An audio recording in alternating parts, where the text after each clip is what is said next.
All right. So, all right. So, welcome everyone to this seminar. Today we have a talk by Julian on provable security for deterministic wallets. So, Julian is a cryptographer. He works in the area of provable security and distributed consensus algorithms. He received his master's in computer science in 2016 from ETH Zurich, and he earned his PhD in mathematics from the Ruhr University Bochum in 2019 with Eike Kiltz. And from November 2019 to May 21, he was a postdoc with Jonathan Katz at the University of Maryland. And since June this year, he's been a postdoc with Elaine Shi at Carnegie Mellon University. And very soon, starting in October this year, he will be a tenure track faculty at CISPA Helmholtz Center for Information Security. So it's my pleasure to have Julian talk to us today. So Julian, you can share your slides when you're ready. Yeah. Okay. Well, can you see my slides? Yes. Okay, then I'll go into this. You can see everything? Yeah, thank you. Okay. Yeah, well, thank you for the introduction. I'm just going to minimize. Oh, wait. See my mouse. Hold on. Just a moment. I need to minimize this window, otherwise it gets in the way. Okay, all good. Okay, so yeah, thank you again. And this talk is going to be titled Provable Security for Deterministic Wallets. It's joint work with Polami Das, Andreas Erwig, Sebastian Faust, and Siava Shriai from TU Darmstadt.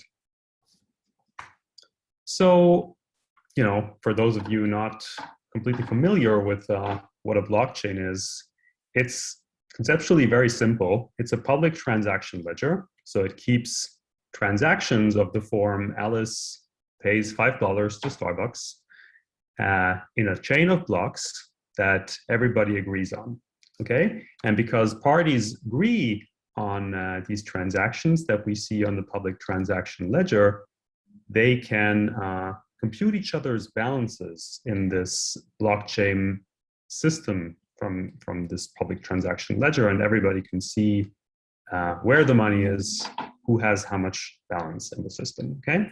That's how you keep track of it.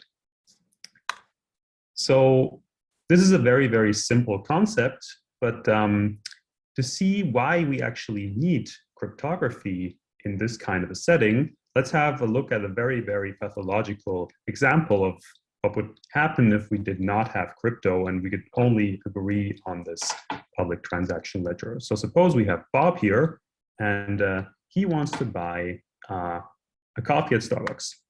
So he's going to create a transaction, and he'll make sure that it goes onto the blockchain, and then he will get his coffee from Starbucks.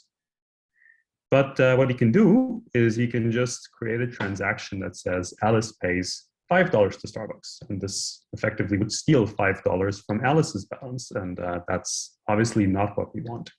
So we want to prevent theft, and to do that, we will need some solutions from cryptography. And more concretely, what we'll be needing here are digital signatures. And I'm really just going to start at the basics here. So in this kind of a system, you know, we'll have Alice and Bob, and each of them will have a secret key, denoted here as SKA for the secret key of Alice and SKB for the secret key of Bob. And they also have a public key, PKA here and PKB. And the idea is, of course, that everybody knows each other's public key, but only everybody themselves know their secret key. Okay, so now the main idea is that users will use each other's public keys as addresses in this monetary system to send money to and from. So a transaction, you know, I indicated it here, could now have the form send $5 from the public key of Alice to the public key of Bob. And on top of creating transactions in this specific format, parties will actually sign their transactions with the secret key of the benefactor, in this case, Alice. So what Alice would do in this situation is she would use her secret key to sign the transaction TX, generate the signature sigma, and then everybody can verify it using her public key on the signature. Okay, so anybody can verify it, but of course, only Alice herself should be able to sign this transaction using her secret key. And this prevents theft. So what we're mainly going to be interested in is what it means that only Alice can sign using her secret key. And to formally reason about this, we will have to look at the following unforgeability game, which is between a challenger and an adversary. And I would like to stop for a moment. I'm a little bit confused. The slides are slightly skewed for me. Do you also see that? So everything that I'm drawing is like a little bit off the screen. Is there a way to fix that? Not sure. That's a little bit bizarre. So what I could do is maybe I could go out of full screen mode and just go like into not full screen mode, and then everything should be fine. It's just a little weird that the thing is off of screen. Okay, so let me just do that. Hold on. This is very weird. Why is it like that? Or maybe it's actually my slides. Something went wrong when I compiled them. Wait, let me go through my talk for a second. It should be fine. Should be okay. So there are a couple of words that are off the screen, but it shouldn't matter too much. Anyway, so then let me go back into full screen mode. I don't understand what happened here, to be honest. Yeah, sometimes this stuff is weird. Okay, sorry for the interruption. That's all right.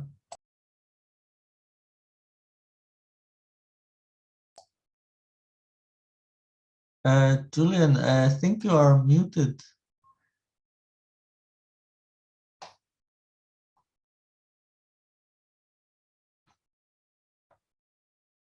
Okay, should be better now. Can you hear me? Yep. Okay. Thanks. Sorry about that. Yeah, sorry for the interruption. It was my slides, so I think it's all okay. But anyway, what I want to show here is the classic unforgeability game for signatures. So again, excuse that everything is going to be a little bit off the screen. I really don't know how that happened.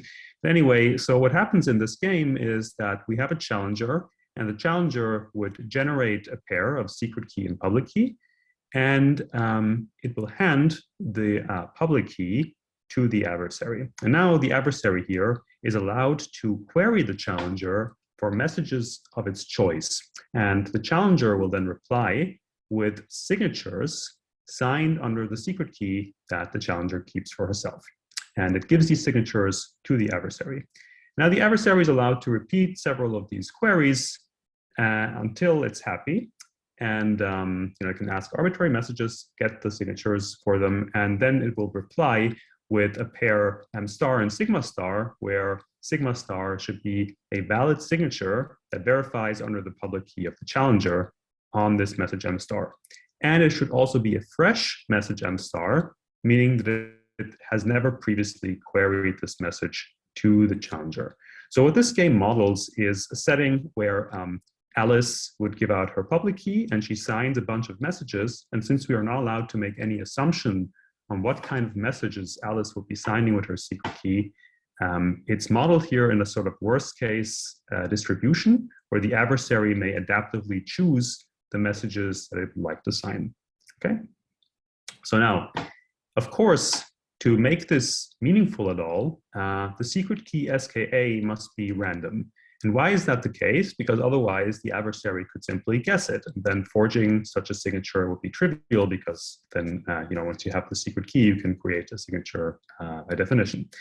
So it must be chosen from some high min-entropy distribution. And this will actually be important when we get back to these more complex security notions that we're going to look at in this talk.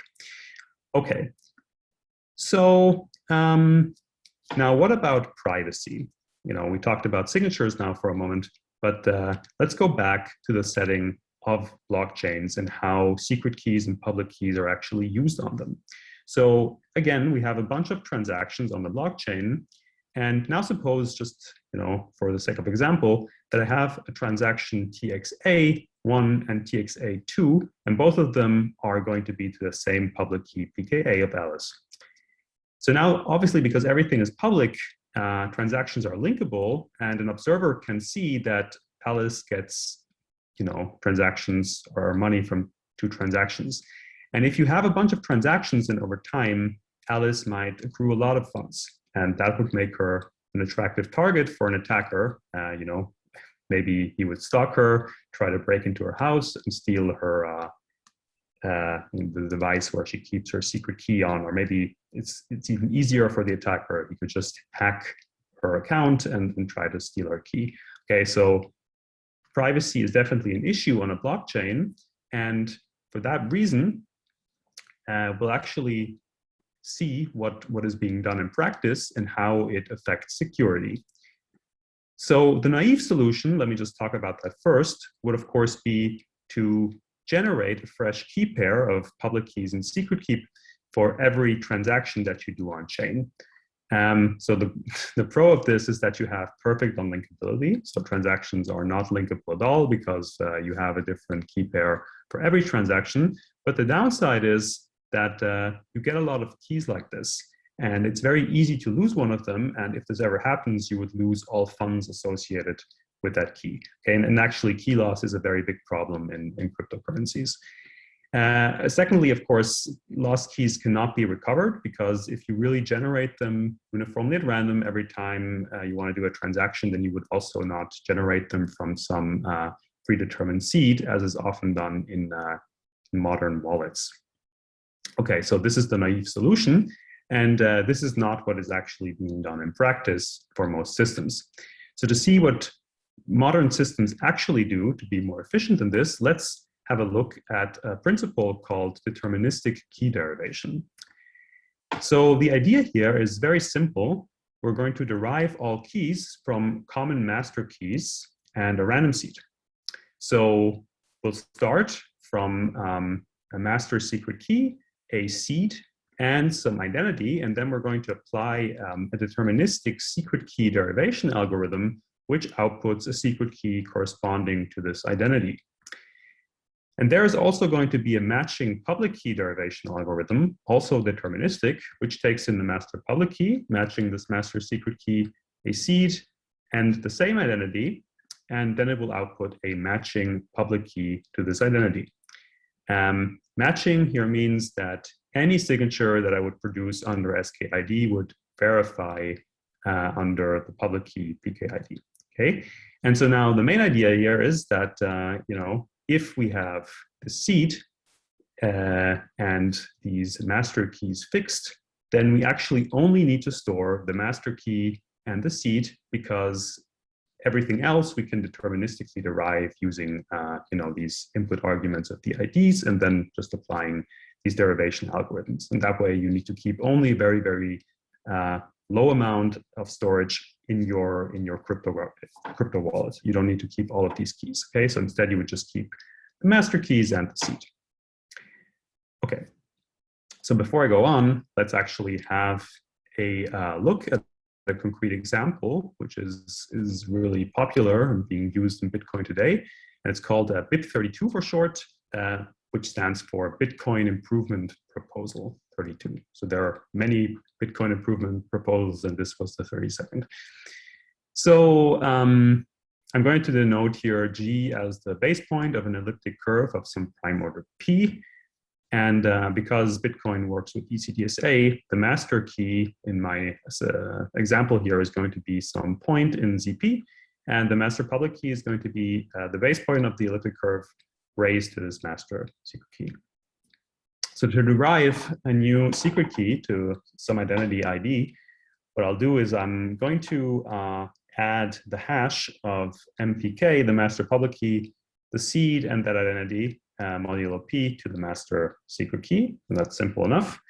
And analogously, to derive a matching public key to this identity, I'm going to exploit the homomorphic structure of this signature scheme. So I can raise the base point to this hash, and you can see that in the exponent there is now a matching or like in the exponent, it basically you have SKID now. Okay, so that's how you derive matching keys using this very, very simple technique.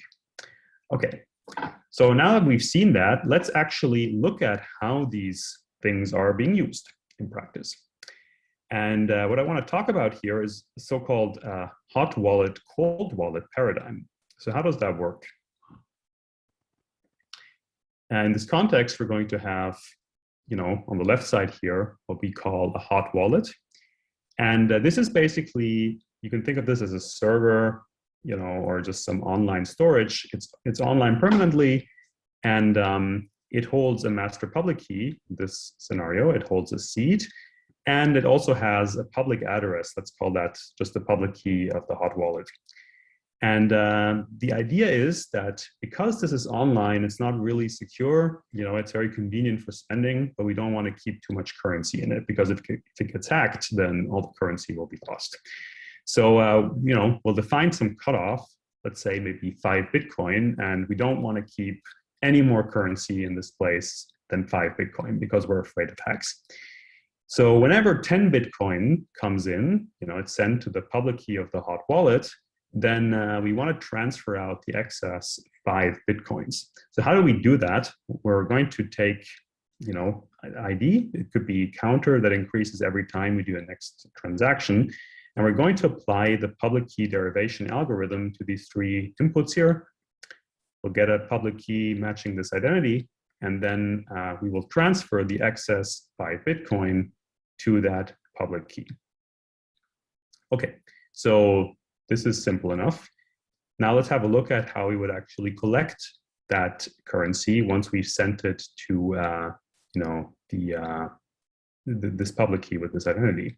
So now we're going to get into the cold wallet. So it's called cold wallet because it's mostly offline. In fact, it's almost permanently offline. And you can think of this instead of a server, you can think of it as maybe some secure hardware device, USB stick, something like that, your desktop computer, which you think of as very secure. So you're willing to store something like your master secret key on this hardware device. So we have the master secret key there. We will also keep the same seed there. And we only go online if we absolutely need to, namely to spend some coins that were previously transferred to a cold wallet address via the hot wallet. So when this happens, we will pick the same ID that was used by the hot wallet.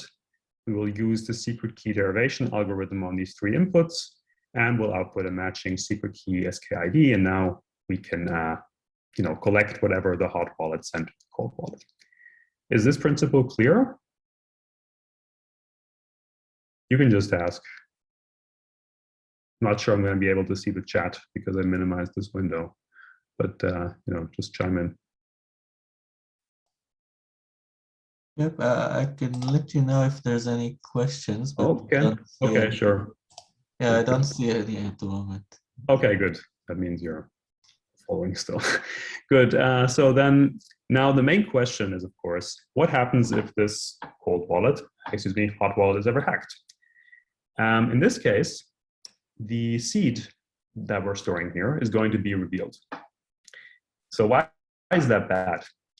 Now, if you think back to the Unforgeability game that I showed you in the beginning, I sort of stressed that it's important that the secret key is generated from a high min entropy distribution, because otherwise the adversary can guess it. So in particular, this would mean that the secret key is generated, independently of any prior secret keys that Alice might have used.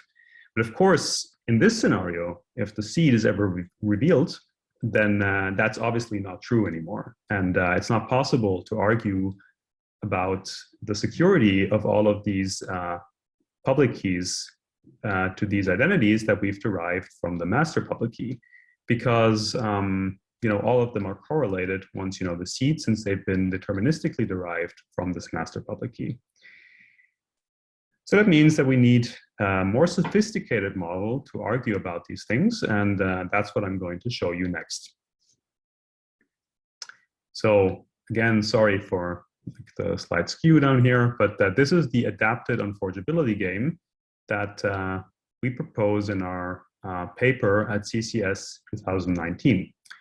And this sort of takes into account this deterministic key derivation that I've just shown you. So the game is going to look as follows. The challenger will generate a master secret key MSKA, and she'll also generate a random seed, and she'll hand the master public key and the seed to the adversary. Now the adversary again gets to make these queries as before, but the queries are now going to look a little bit differently. So before, it was just allowed to ask for a message and a signature on that message. But now the adversary actually also specifies an identity ID. And Alice would now use the secret key derivation algorithm to derive from this master secret key, the seed and the identity, a matching secret key, and use this secret key to sign the message specified by the adversary. The adversary can now repeat many of these queries, and once it's happy, it will specify a forgery, which Alice will then verify. So basically, the forgery will consist of M star, a message, sigma star, a signature, and ID star, an identity. So Alice will use those three things to derive a public key to this identity and then verify if the signature actually is correct. So the freshness condition is a little different here than before. So before, it was just a message M star that we never queried before. Here it's actually a pair. So we're going to require that M star and ID star have never been queried before together in order for it to be fresh. So this is how we take into account deterministic key derivation. And now I want to talk a little bit about how we actually achieve the security notion, because it's much more complicated to achieve it than the regular signature notion. So to prove security, the idea is very simple. All signatures should be unforgeable, or for all identities, signatures should be unforgeable with respect to these public keys that we derive for those identities. And the idea is to derive unforgeability with respect to the public keys from the unforgeability of the master public key. And to do that, we will present a reduction which converts a forger for a public key to this identity, or to any identity, to a forger for the master public key. So that will mean, that basically we go from this game to the simple signature unforgeability game that I showed you in the beginning. That's the roadmap. So here is how this will look roughly. So we have the challenger here on the left-hand side, and this is going to be the challenger in the underlying regular unforgeability game. Okay, so the challenger generates SKA, a secret key, hands the public key PKA to the adversary B. So the adversary B is basically the reduction here. And now this reduction will pretend that the master public key in this adapted unforgeability game for wallets is actually the public key that it got from its challenger. It also generates a random seed, but that's not very important how it generates that. So now the adversary here on the right side is allowed to query the adversary B here in the middle, who pretends to be this reduction simulating this game, on pairs of M and ID. And the adversary now gets to query those messages to the challenger because it has Oracle access to a signing Oracle. And it's going to make use of those queries to this challenger in order to answer these queries posed to it by the adversary A on the right-hand side, okay? So, it's going to get back a signature sigma A under the secret key of the challenger on this message that it forwards. And now it will apply a magical algorithm that I've denoted here as shift. I'm going to explain that on the next slide. It's going to apply that to the signature sigma A, the seed and the public key of the identity that the adversary specified to derive a signature sigma ID that matches this public key here, that verifies under this public key. And again, I'm going to talk about how to efficiently implement the shifting algorithm that converts the signature that it gets from Alice here into this new signature sigma ID on the next slide. That's actually where the main magic happens.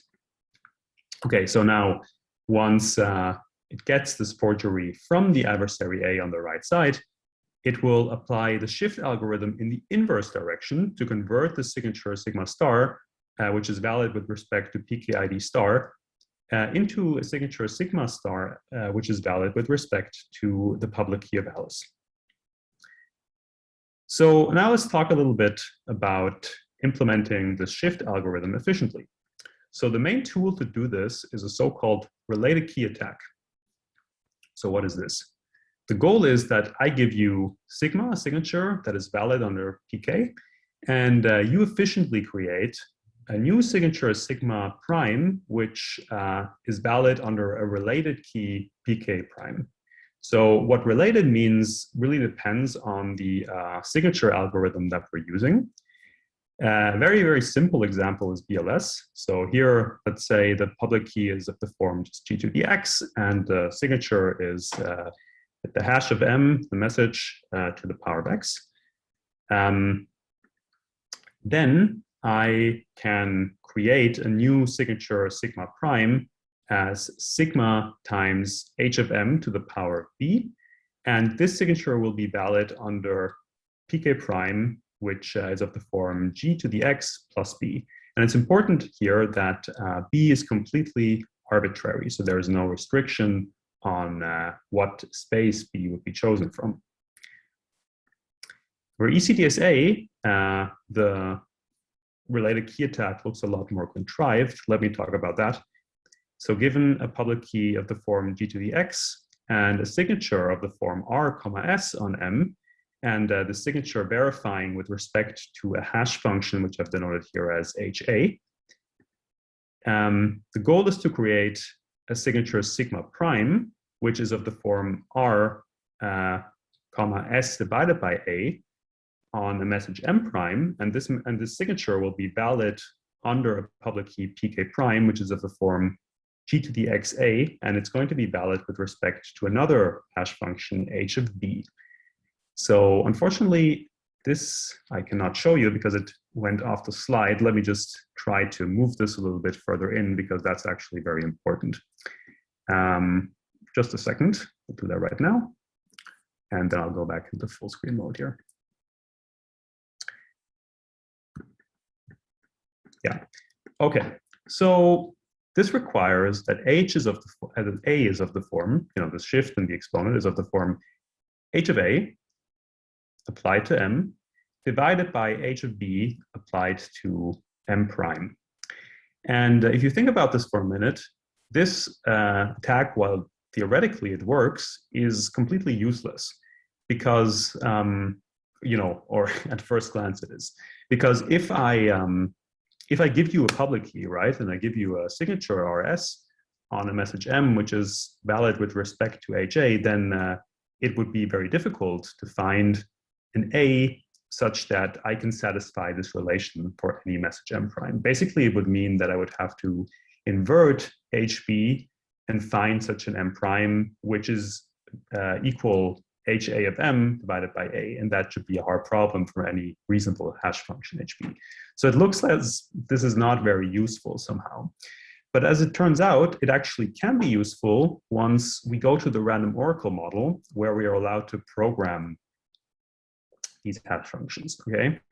And once we can do that, we can actually use this to implement the shift algorithm in an efficient manner, and that's what I would like to show you on the next slide.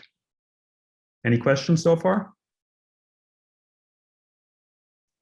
Okay. So before I can explain what we actually do, in this paper at CCS 2019, we introduced like a multiplicative alternative key derivation mechanism to this BIP32 that I showed you a couple of slides ago. So it's a secure construction which works from ECDSA, and it is compatible with Bitcoin as is, so no modification of Bitcoin is needed, but it makes no security claim about BIP32 as is. So it looks really almost the same, but it works out really differently, as we will see. So secret keys are derived as multiplying the master secret key with the hash instead of adding the hash. And analogously, public keys would be the master public key raised to the hash instead of multiplying them with the base point raised to the hash. So it looks almost the same. Also, when we sign messages with these keys, we will always prefix them with the public key. That's always a prerequisite in Bitcoin, and it's done automatically because all the transactions you would ever sign always have the public key of the sender inside of them. Okay, so now let's have a look at how this reduction that I sketched before would actually work and how we would program the random oracle in this setting. So what's going to happen here is that we have a challenger on the left-hand side. Again, this is a challenger in the basic unforgeability game for signatures, and it has a secret key A, and it also provides a random oracle H subscript A. In the middle, we have this reduction, and it gets the public key of A, and it poses to the right side here, to the right attacker, as having an oracle, random oracle, which will denote H of B, and the reduction, of course, is allowed to program HB. And the main idea here is to find the right programming strategy, which will allow this reduction here to efficiently simulate signing queries for the adversary here on the right side. So the adversary will ask for pairs of M and ID. And now it's the reduction's job to answer with a correct signature that the signature on M under the secret key with respect to this identity derived for that seed. So now what he can do to answer this query is it will pick a nonce at random, let's call that nonce subscript M, and send it as a signing query to its own challenger. Now challenger will reply with sigma A, which is a signature with respect to the secret key SKA on nonce M. And now the reduction here will program the random oracle HP on the point PKID, M as HA applied to this point nonce M times omega ID. And omega ID here is the value that would be used to re-randomize PKA into PKID. Okay, so basically PKID could be written as the master public key raised to the power of omega ID. And of course, because HB here, because B here in the middle knows this identity, and it also knows where the randomness is drawn from, probably another random oracle, model as a hash function here, it can certainly know what that point is beforehand and can program the random oracle HB accordingly because it knows this random point. Okay, so once the reduction B has done this, it has programmed this random oracle in this manner. What it can do is it can create a signature sigma ID from the signature sigma A by keeping the first component the same, but multiplying S with this randomness. And why is that true? That's because of the relation that I showed you on the previous slide, right? This is exactly this RKA if you have these two hash functions which relate in this fashion, okay? So we've turned this really, really useless RKA into something that actually allows us to efficiently sign for this adversary here on the right side. And that's the main idea. And of course, we can simply apply the reduction, or this related key attack in the other direction upon receiving the forgery from the adversary. So we'll just, look what we programmed the random oracle B on at that point. What is that nonce that we programmed it? It's going to be the nonce star here. And, it was multiplied with omega ID star, which would result in PKID star if we raised MPK to that. And now it's very easy to just derive sigma star A as R star, comma S star divided by omega ID star. So here it's divided because we're going into the other direction, right? So that's the main idea. Any questions? Okay. So now, of course, the main question, what about BIP32 as it is, right? So now I told you about this, this multiplicative scheme. That's really nice, but nobody uses it in practice. So Our goal for our CCS 21 paper was to actually analyze the security of BIP32 as it's deployed without any modifications. And as it turns out, this is much harder because the RKA that I just showed you is completely unapplicable in this setting once we start deriving these keys with an additive shift rather than a multiplicative shift. The technique that I just showed you completely breaks down because the RKA has an inherently multiplicative structure. We multiply the key in the exponent instead of adding the offset. So the first step is, of course, to find a new related key attack that we can use to do the reduction here. And that's the first thing that we do in our paper. And the candidate that we're using is, you give me pk, which is just this base point raised to x, and a signature r, s on m with respect to this hash function ha. And I'm going to compute a, the shift in the exponent, this time as h subscript a of m minus hb of m prime divided by the first component of the signature. And as it turns out, that sigma, the same signature, is actually then going to be valid on m prime under the public key pk prime, which is g to the x plus a. And this is going to be with respect to the hash function hb. So again, very, very contrived. But as you will see, we can still use this to make the reduction work, although there will now be some caveats, and I'm going to go through them.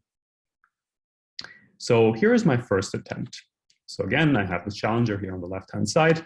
It's going to, so the reduction sits here in the middle. It's going to try to implement this a similar strategy as before, trying to program this random oracle here to make these signing queries work.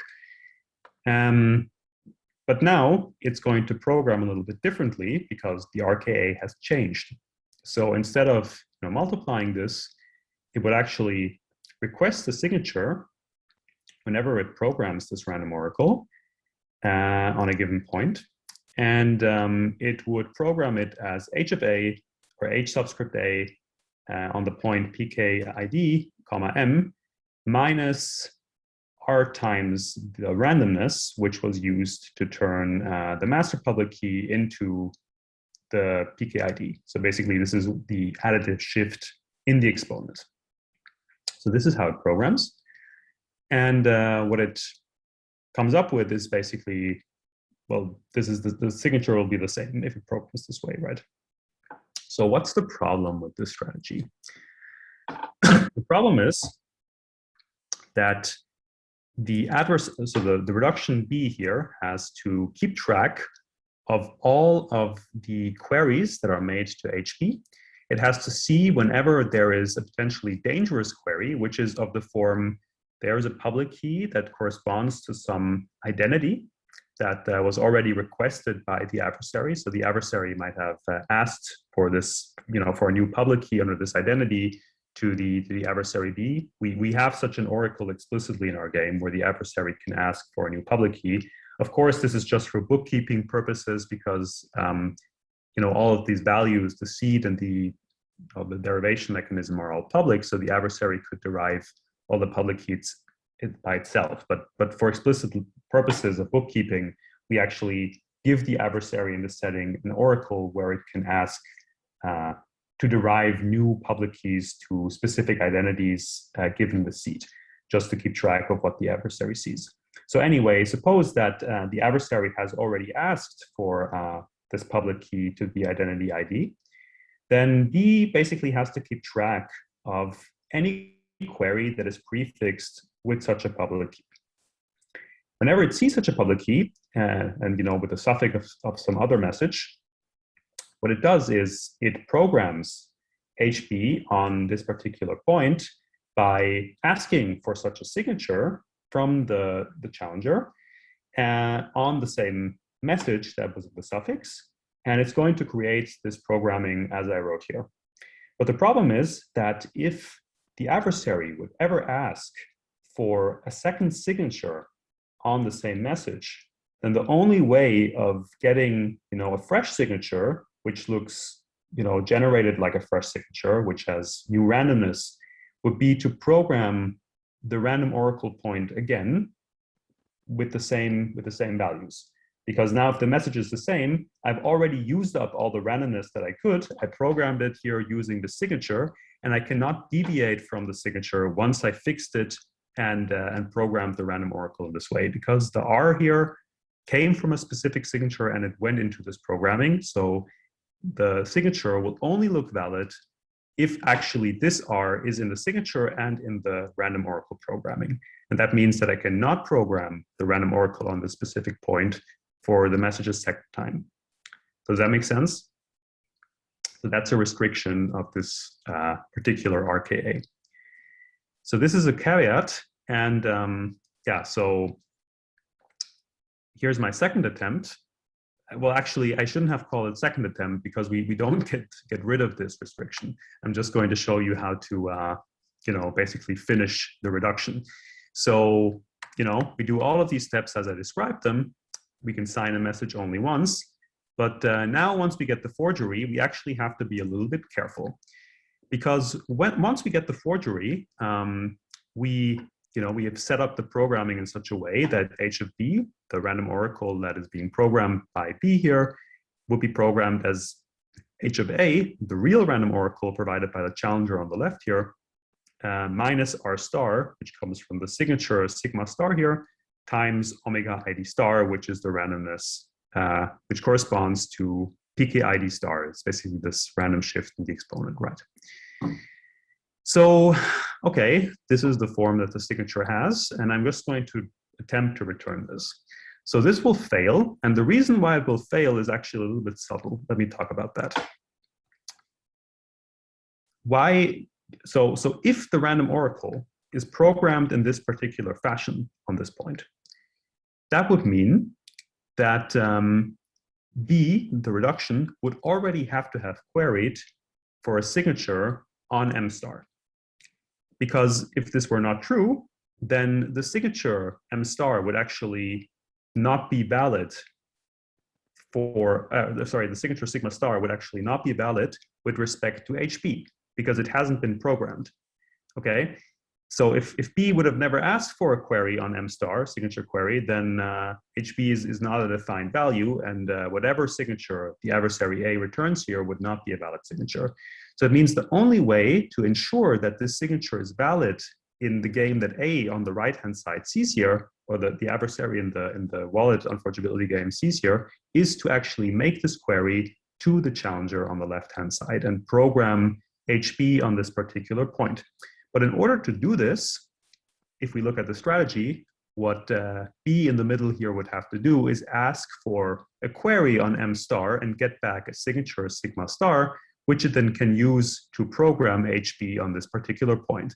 And of course, this would mean that now whatever signature is returned by the adversary is no longer a valid signature in that game because B has already asked its challenger on this particular message M star.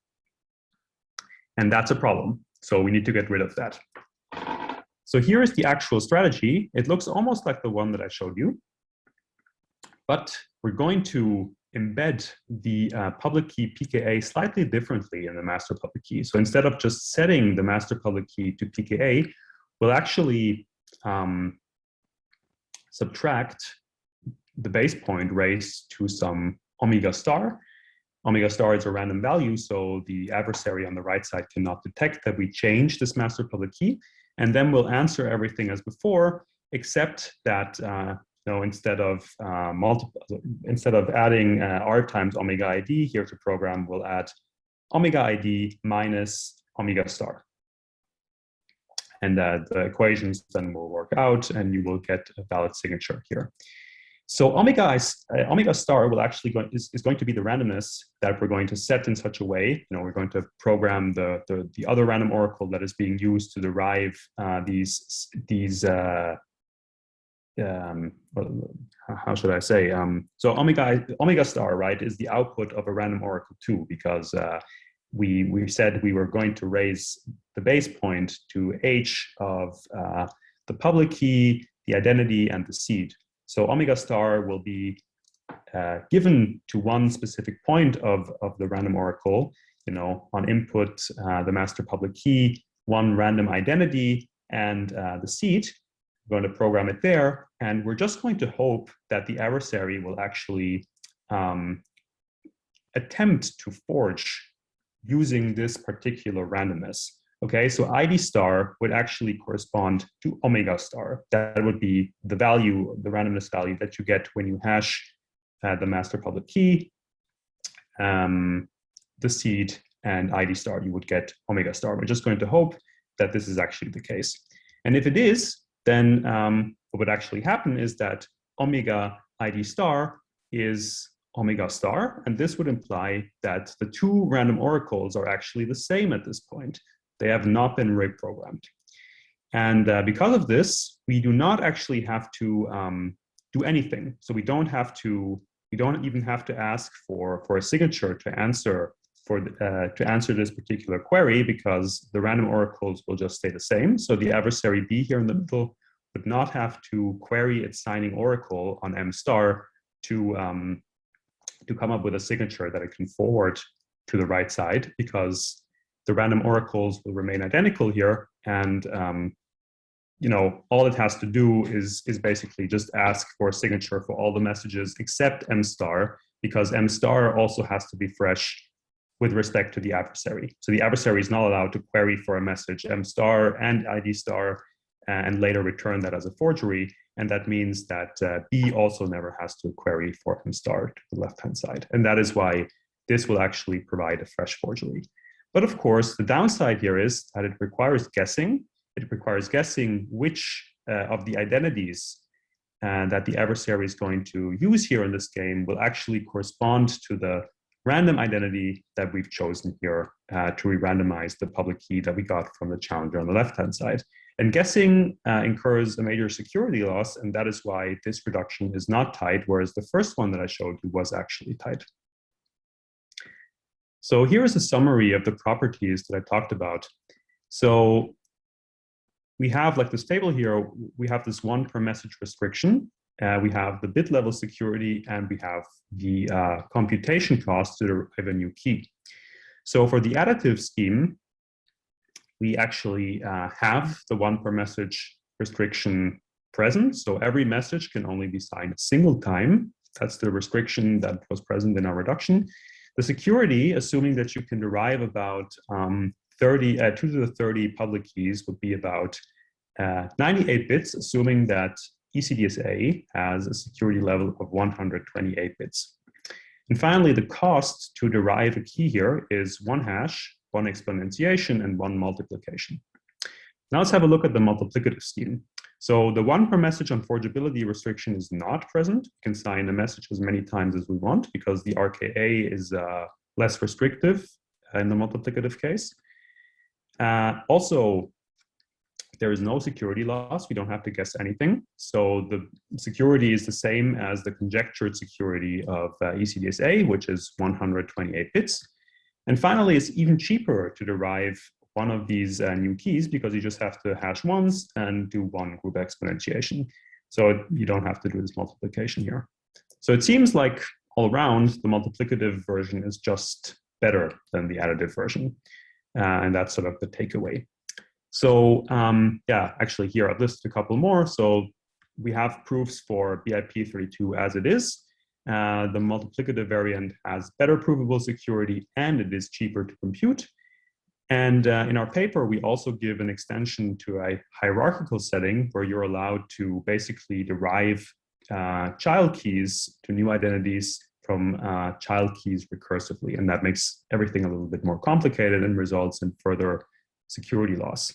And here just as a question is maybe it would be time to switch standards because it seems like we just get better provable security guarantees for the multiplicative variant over BIP32 with the additive variant. And I think the change is really, really minor. You just have to do this multiplicative re-randomization rather than the additive one. And you get a bunch of better security properties, which is very nice. Okay, thank you. Here's a list of references. So this is the first paper that I talked about, and this is the second one with the additive scheme. Thank you for listening. And if you have any questions, then yeah. Thank you. Okay, thank you, Julian, for the nice talk. Are there any questions for Julian?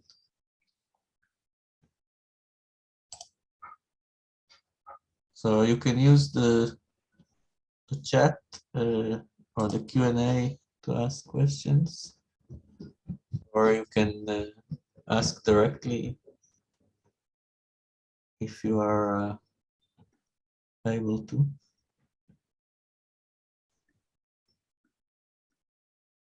I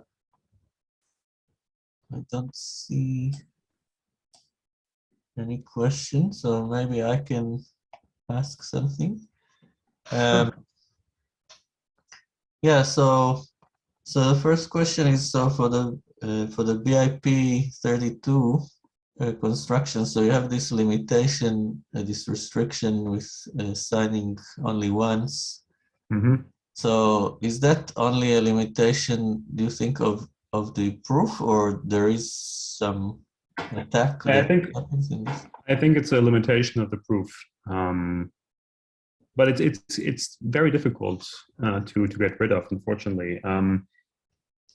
You know, I think it's not a big deal because in Bitcoin, it is actually ensured that you would never sign the same thing once, just like how input and output of transactions works.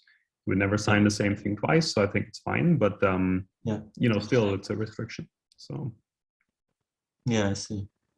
And this 98-bit security that you mentioned, how does it depend on the parameters of this? Oh, okay. So I was assuming maybe that's a little pessimistic. You know, I said 2 to the 30 public keys would be derived per master public key.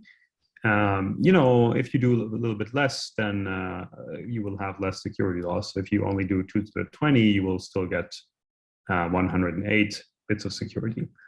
The reason that it behaves like this is that we have to guess which of the public keys will actually be the public key that is used or that corresponds to the forgery, and we have to guess that.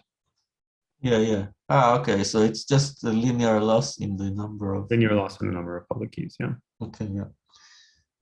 All right. Thank you. And one more question. So have you considered this scenario also for lattice-based kind of Schnorr-like signatures? I think there was actually a paper on that. Yeah. So it's I think it's a subset of my co-authors.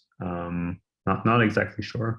It was at CCS 2020, and they actually looked at. I think they used Tesla as a base scheme, if I'm not mistaken.